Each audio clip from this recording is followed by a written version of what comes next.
नमस्कार दोस्तों, मैं मानवेंद्र आप लोगों के बीच में एम ऑनलाइन क्लासेस से उपस्थित हुआ हूं और मैथमेटिक्स क्लास पार्ट 2 लेकर के आए हैं दोस्तों, जो आपके लिए बहुत ही महत्वपूर्ण क्वेश्चन लेके आए हैं।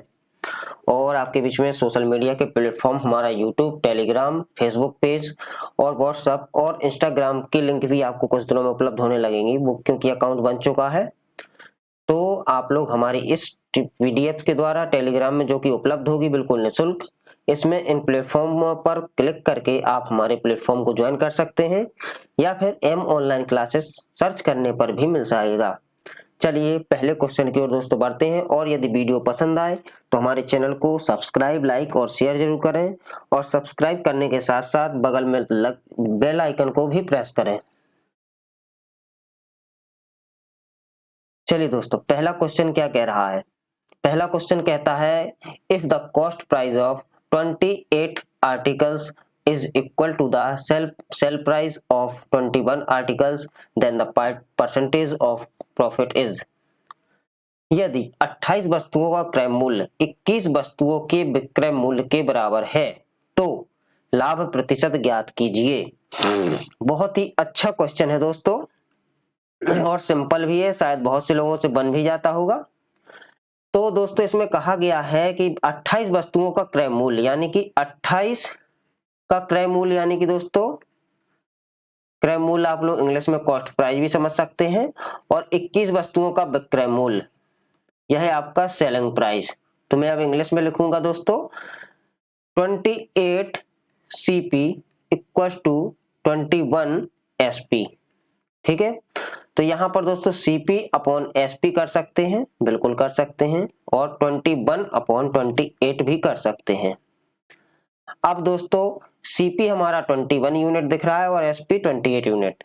तो हमें यहाँ पर प्रॉफिट परसेंट ज्ञात करने के लिए पता होता है कि SP minus CP upon CP into 100। तो यहाँ पर निकाल सकते हैं दोस्तों कि SP यानी कि विक्रय मूल्य 28 है, 28 में से 21 जाएगा तो 7 बच जाएगा यहाँ पर, और क्रय मूल्य कितना है दोस्तों 21 है इंटू 100। 7 1 7, 7 3 21, और 3 से डिवाइड करेंगे तो 33.33, और यह परसेंट दोस्तों। इसका आंसर आपका दोस्तों बी वाला पार्ट जो है बिल्कुल राइट आंसर है, 33.33%। इसका स्क्रीनशॉट ले लें और फिर हम दोस्तों नेक्स्ट क्वेश्चन पर चलते हैं। तो दोस्तों अब आपके बीच में हम दूसरा क्वेश्चन लेकर के आए हैं। दूसरा क्वेश्चन देखिए, ये रहा आपके बीच में।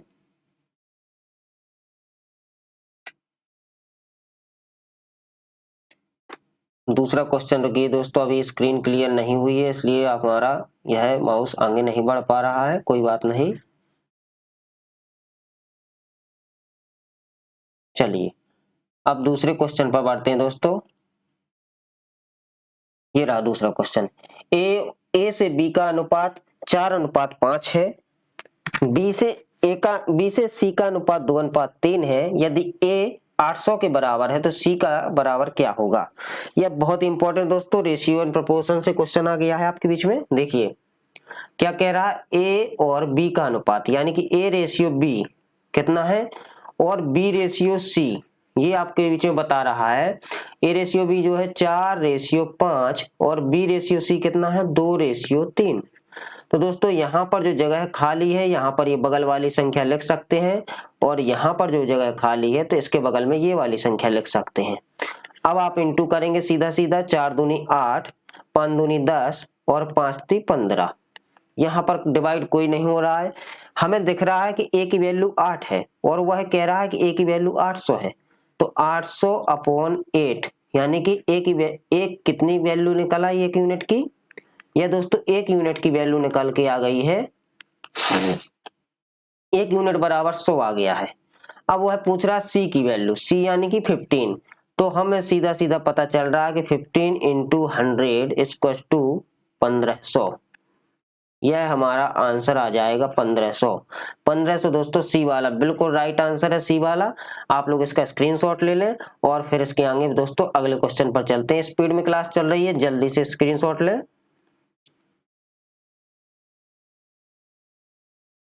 चलिए दोस्तों अब हम चलते हैं आपके तीसरे नंबर के क्वेश्चन की ओर। तीसरे नंबर का क्वेश्चन क्या कह रहा है, देखिए 30 लीटर अम्ल के मिश्रण में 30 लीटर अम्ल के मिश्रण में पानी का अनुपात, अम्ल और पानी का अनुपात 2:3 है। मिश्रण में कितना पानी मिलाया जाए ताकि अम्ल और पानी का अनुपात 2:5 हो जाए। आपको दोस्तों बता दें कि 30 लीटर पानी के मिश्रण में कितना, 30 लीटर। इस 30 लीटर में दोस्तों हमारा अभी अनुपात क्या है, 2:3। चलिए यहां पर ना लिख के इसको नीचे लिखते हैं, कोई बात नहीं, ठीक है। ये जो है 2:3 है, ठीक है। और वह कह रहा है कि 2:5 हो जाए, इसको लाना है हमें। तो यहां पर 2:3 यानी कि दोस्तों रेशियो निकालने का है, 3 2 5, 5x बराबर दोस्तों 30 है, तो x बराबर 5 6 का 30, 6 आ गई एक की वैल्यू। तो यहां पर दोस्तों हम 2 की वैल्यू कितनी, 6 दूनी 12 लिख सकते हैं, और 3 की वैल्यू 6 3 18 लिख सकते हैं, ठीक है। अब जब हमें ये पता है कि 2 यहां पर है, 2 यहां पर, तो इसकी वैल्यू 12 ही रहेगी। अब इनमें डिफरेंस कितने का, 2 का, 2 यूनिट का डिफरेंस है दोस्तों। तो जब 1 यूनिट की 6 है तो 6 × 2 = 12। तो साफ साफ पता चल रहा है पानी का, और ये और कितना पानी मिलाया जाए, यानी कि तो 12 लीटर और पानी मिला देंगे तो 2:5 होगा। इसको प्रूफ कैसे करेंगे, देखिए दोस्तों, ये 12 लीटर हो गया है। अब ये कितना था, 5 है, तो 6 5 30 यूनिट, यानी कि 30 यूनिट। तो 6 दूनी 12 और 6 5 30, 2:5 आ गया रेशियो, बिल्कुल सही जवाब है। अब इसके आगे हम चलते हैं थर्ड क्वेश्चन की ओर दोस्तों, इसका आप लोग स्क्रीनशॉट ले लें। चलिए दोस्तों, अब हम चलेंगे दोस्तों चौथे नंबर क्वेश्चन की ओर।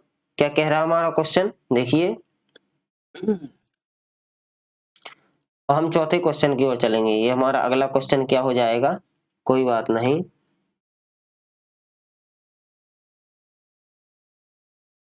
अगला क्वेश्चन ये रहा हमारा। 12 लोग किसी काम को 12 दिनों में कर सकते हैं। यदि 6 लोग 6 दिन काम करके काम छोड़ दें तो काम को खत्म करने में अतिरिक्त कितने दिन लगेंगे। यह बिल्कुल बहुत अच्छा सवाल है दोस्तों। देखिए 12 लोग यानी कि 12 मैन, 12 मैन इंटू 12 डेज, 12 दिनों में इनकी दोस्तों टोटल यूनिट निकल आएंगे, 12 12 144 यूनिट। यह टोटल वर्क है। अगर ये 12 लोग पूरा 12 दिन तक काम करते तो 144 यूनिट काम है पूरा टोटल, और 12 दिन में खत्म कर रहे हैं। लेकिन वह क्या कह रहे हैं कि 6 लोग 6 दिन काम करके छोड़ देते हैं। 6 लोग 6 दिन काम करके छोड़ देते हैं। तो 6 लोग 6 दिन काम करके छोड़ देते हैं, तो दोस्तों 6 लोग काम छोड़ रहे हैं 6 दिन के बाद में, जबकि 12 लोग हैं, तो 12 लोगों का 6 दिन का काम कितना निकला, 72 यूनिट निकला दोस्तों। जब 72 यूनिट निकला तो 144 यूनिट टोटल है, 72 को माइनस करेंगे तो 4 में से 2 जाएंगे 2, और 14 में से 7 गई तो 7, 72 यूनिट ही हमारा ये बचा। अब 72 यूनिट हमारी शेष रह गई हैं, जो कि कितने लोगों को करनी है, कि 6 लोगों को 72 यूनिट काम करना है। तो दोस्तों 72/6 कितने दिन में, 12 दिन में, ठीक है दोस्तों। 12 दिन में 6 लोग हैं ये, और 12 यूनिट काम है, 6 मैन 12 यूनिट काम, तो 6 12 6 72, 12 दिन ये हो गए, और 6 दिन यहाँ पर बता रहे हैं कि काम करके छोड़ चुके हैं। तो दोस्तों टोटल टाइम जो माने, टोटल टाइम आ जाएगा हमारा 12 + 6 = 18 डेज, ठीक है दोस्तों, 18 दिन। लेकिन वह कह रहा है कि अतिरिक्त समय कितना हो गया, जबकि यहां कहा था कि 12 दिन में समाप्त करना है। तो दोस्तों अतिरिक्त समय जो होगा, अतिरिक्त समय यानी दोस्तों अतिरिक्त समय क्या हो जाएगा, 18 - 12 बराबर 6 डेज। 6 दिन उसने ज्यादा ले लिए काम करने में, कितना, बी पार्ट, बिल्कुल सही जवाब दोस्तों 6 दिन। 6 दिन आपका सही जवाब है। इसका आप लोग स्क्रीनशॉट ले लें और इसको नोट करते चलें। अब हम चलते हैं अगले क्वेश्चन की ओर दोस्तों। अब दोस्तों हम 5वें क्वेश्चन की ओर बढ़ते हैं। 5वां क्वेश्चन क्या कह रहा है हमारा, तीन नल हैं ए, बी और सी एक टंकी को क्रमशः 12, 15 और 20 घंटे में भर सकते हैं।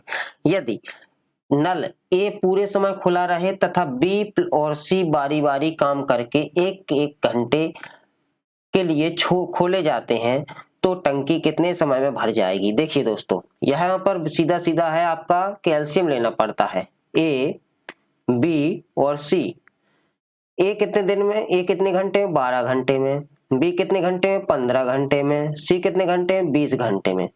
तीनों का दोस्तों एलसीएम लेंगे तो 60 आ जाएगा। 12 का 60 में भाग देंगे तो 12 पंचे 60, 15 का 60 में भाग देंगे 15 चौके 60 और दोस्तों 20 × 60। यहां पर देखा जाए तो वह कह रहा ए कंटिन्यू खुला रहता, बी और सी बारी बारी, यानी कि ए प्लस बी एक बार और एक बार ए प्लस सी।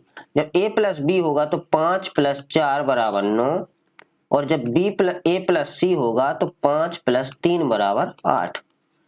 यह है। अब हम देखेंगे कि दोस्तों 2 घंटे का काम 2 आवर में, क्योंकि एक घंटे में ये कर रहा है और 1 घंटे में ये कर रहा है, तो 2 घंटे में 9 8 17 काम हो रहा है। टोटल काम हमारा कितना है, 60 है। अब इसमें हम देखेंगे यदि 3 का यहाँ पर इंटू करेंगे तो 6 आवर हो जाएंगे और यहाँ पर 3 का इंटू करेंगे तो 51, 17 × 3 = 51। अब शेष कितना बचा, तो 60 - 51 = 9, 9 बचा है शेष। तो 9 जब हमारा 7वां घंटा, ये 6 घंटे हो चुके हैं अभी दोस्तों, जैसे ही 7 आवर में आएंगे तो ये ए प्लस बी वाला काम करेगा और 9 काम खत्म हो जाएगा, यानी कि 7 आवर में हमारा 60 यूनिट पूरा काम खत्म हो जाएगा। तो हमारा आंसर जो निकलेगा दोस्तों 7 आवर, 7 आवर जो दिया गया है यहाँ पर सी नंबर का आंसर बिल्कुल सही है आपका 7 आवर। इसका आप लोग स्क्रीनशॉट ले लें, फिर आगे बढ़ते हैं दोस्तों। अब दोस्तों हम 6वें क्वेश्चन की ओर बढ़ते हैं। देखिए 6वां क्वेश्चन क्या कह रहा है, एक 180 मीटर लंबी रेलगाड़ी 20 मीटर प्रति सेकंड की चाल से चलते हुए समान दिशा में 10 मीटर प्रति सेकंड की चाल से चल रहे आदमी को पार करने में कितना समय लगेगी। एक चीज आपको बता दें दोस्तों, जब कभी समान दिशा हो, क्या हो, समान दिशा दी गई हो, जब कभी समान दिशा दी गई हो तो दोस्तों यहां पर माइनस होना है, और जब कभी विपरीत दिशा दी गई हो, विपरीत दिशा से ट्रेनें आ रही हो तो यहाँ पर प्लस होना है। अब जब यहाँ पर समान दिशा में दिया गया है तो इतना ध्यान रखें, यह जो समान दिशा में 20 मीटर प्रति सेकंड की दर से रेलगाड़ी और समान दिशा में 10 मीटर प्रति सेकंड की दर से चले आ रहे आदमी को पार करने में कितना समय लगेगा। तो यहाँ पर हमारी जो सापेक्ष चाल होगी, स्पीड = कितनी निकल आएगी, 20 - 10 = 10 मीटर पर सेकंड। अब हमारा यहाँ पर पूछ रहा है समय, तो समय बराबर दूरी गुणा चाल, चाल बराबर दूरी बटे समय होता है, तो समय बराबर दूरी गुणा चाल। दूरी कितनी है, 180, सॉरी उल्टा हो गया दोस्तों, स्पीड = डिस्टेंस अपॉन टाइम, तो टाइम = डिस्टेंस अपॉन टाइम, उल्टा हो गया थोड़ी, कोई बात नहीं, फॉर्मूला थोड़ा सा डिस्टर्ब हो गया। यहाँ पर अपॉन में आ जाएगा, यह अपॉन में क्या आ जाएगा, अपॉन में इसके क्या आ जाएगा, स्पीड। तो 180 के बटे में 10 आ जाएगा 0, तो टाइम हमारा क्या निकल के आ गया, 18 सेकंड। 18 सेकंड में यह पार कर जाएगा। सी वाला आंसर, अधिकतर सी आंसर आ रहा है, कोई बात नहीं, हो जाता है कभी कभी, तो सी आंसर इसका सही हो जाएगा दोस्तों। अब इसी प्रकार से दोस्तों आपके बीच में 1-2 और क्वेश्चन हैं, उनको भी लेकर के आते हैं, देखते चलें, फिर इसके बाद में हम क्लास समाप्त करेंगे। और क्लास पसंद आए दोस्तों तो लाइक करें, सब्सक्राइब करें और शेयर जरूर करें दोस्तों, ज्यादा से ज्यादा लोगों को शेयर करें और सब्सक्राइब करें चैनल को। और यदि किसी क्वेश्चन में या किसी चीज में प्रॉब्लम है तो हमारे व्हाट्सएप नंबर पर आप लोग बात कर सकते हैं, यानी कि मैसेज कर सकते हैं दोस्तों, व्हाट्सएप नंबर पर मैसेज कर सकते हैं आप लोग। चलिए अगला क्वेश्चन क्या कह रहा है, 2 रेलगाड़ी, देखिए फिर रेलगाड़ी की बात आ गई है। 2 रेलगाड़ी समांतर पटरी पर, देखिए दोस्तों ये आपकी रेल की पटरी है, देखिए छुक छुक छुक छुक इसमें रेलगाड़ी चल रही है ना, और इसमें समान दिशा में चल रही है, और उनकी चाल क्रमशः, दो समान पटरियां हैं। देखिए दोस्तों, दो है पटरी, एक ये देखिए डबल लाइन बिछा दी है, ये एक सिंगल लाइन थी अब डबल लाइन कर दी है। तो दो रेलगाड़ियां इसमें चल रही हैं। उनकी चाल क्रमशः, जो पहली वाली रेलगाड़ी है ये वाली, ये 45 किलोमीटर पर आवर चल रही है और दूसरी जो है 40 किलोमीटर पर आवर चल रही है। 45 मिनट के बाद उनके बीच की दूरी, अब ये जो चल रही है ये कहाँ पर कितने 45 मिनट के बाद में, समझिए 45 मिनट के बाद यहाँ है और ये ट्रेन इधर है, ये ट्रेन इधर है, तो इनके बीच की जो दूरी है, डिफरेंस, ये कितनी है ये कवर करना हमें। तो हमें दूरी बराबर पता होना चाहिए दोस्तों। हमें पता है स्पीड इक्वल्स टू, यानी कि चाल बराबर दूरी बटा समय, यानी कि speed equals to distance upon time. तो यहाँ पर पूछ रहा है दूरी, यानी कि distance equals to speed into time. यह फॉर्मूला, आपको एक फॉर्मूला याद करना है, कौन सा? चाल बराबर, हिंदी में लिख देते हैं, चाल बराबर दूरी बटा समय, इसको याद करना है और इससे आपके फॉर्मूले सारे बन जाएंगे। अब दूरी पूछा है तो यह समय जो है इधर पहुंच गया इनटू में, तो यहाँ पे आ गया चाल गुणा समय। अब हमें पता है कि हमारी सापेक्ष जो समान दिशा में चल रही हैं, तो हमें इसको स्पीड जो है घटानी पड़ेगी। 45 माइनस 40, यानी कि 5 किलोमीटर पर आवर हमारी स्पीड आई है।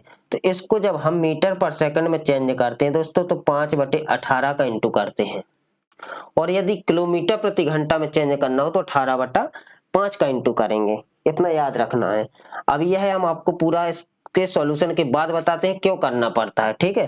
तो इसको काटेंगे तो 25/18 आ जाएगा यह हमारा, इंटू इसका 25/18 आ चुका है। अब इसको हम सॉल्व करेंगे तो स्पीड, ये हमारी क्या निकल के आ गई स्पीड। हमें टाइम पता है 45 मिनट है, तो लेकिन 60 का इंटू करना पड़ेगा उसको, क्योंकि सेकंड में परिवर्तित किया हमने।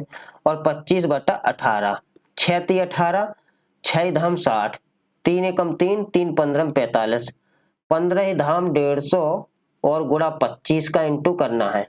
इसका इंटू करेंगे दोस्तों तो 3750 आ जाएगा हमारा, यानी कि 3 किलोमीटर और 750 मीटर। फिर देखिए दोस्तों, सी वाला answer is the right answer. कोई बात नहीं, हो जाता है,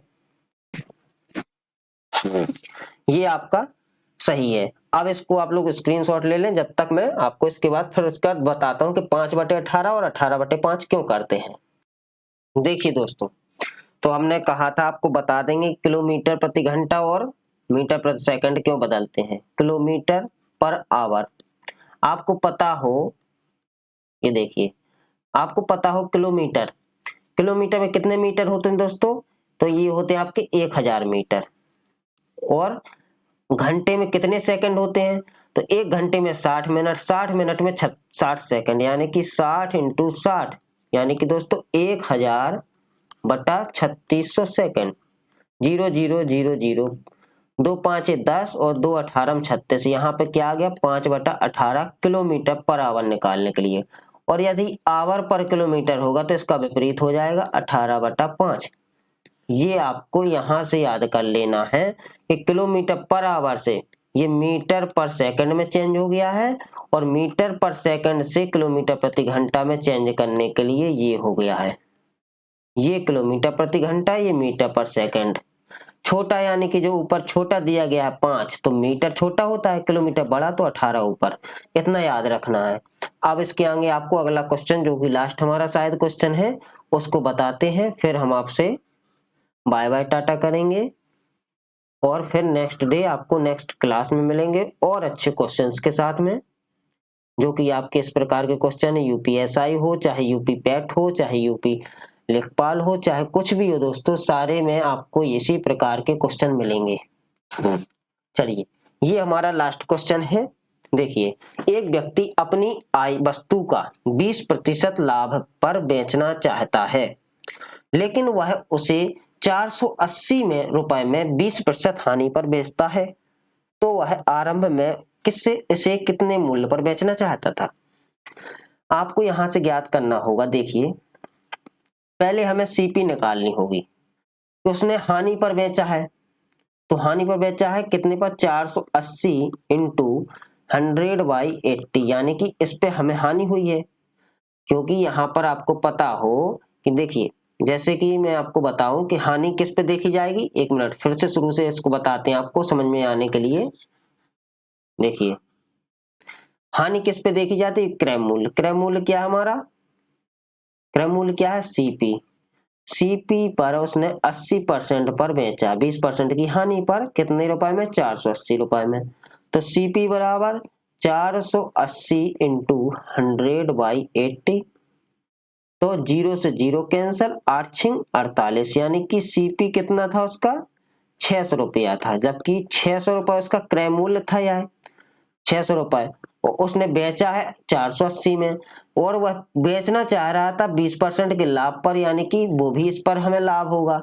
तो हमें यदि प्रॉफिट निकालें कि वह प्रॉफिट वाला, यानी कि हमें सेलिंग प्राइस एसपी निकालें प्रॉफिट के तहत, तो 600 पर 20% का लाभ यानी कि 120/100। तो 0 से 0 कट गए, 12×72, 720 रुपए में यदि वो बेचता तब उसे 20% का लाभ हो जाता, लेकिन नहीं बेच पाया, तो इसलिए इसका पूछ रहा है कि किस पर बेचना चाहता था, 720 रुपए पर। ए नंबर का बिल्कुल सही आंसर है दोस्तों, और इसको आप लोग स्क्रीनशॉट ले लें जल्दी से, और फिर हम आपके बीच में क्लास समाप्त कर रहे हैं। इसके बाद कुछ नहीं है दोस्तों, हमारी क्लास समाप्त हो रही है। तो चलिए दोस्तों, हमारी क्लास यदि पसंद आ रही है और ट्रिक मैथमेटिक्स पसंद आ रही है, मैं और भी ये तो समझाने के लिए दोस्तों बड़ा सॉल्व किया जा रहा है। ये तो बहुत ही शॉर्ट, देखते ही आंसर आने वाले क्वेश्चंस हैं। तो इन ट्रिकों को आप देखते चलें और पढ़ते चलें। यदि पसंद आए तो सब्सक्राइब करें, लाइक करें और शेयर करें। धन्यवाद दोस्तों, थैंक यू दोस्तों, thanks for watching this video.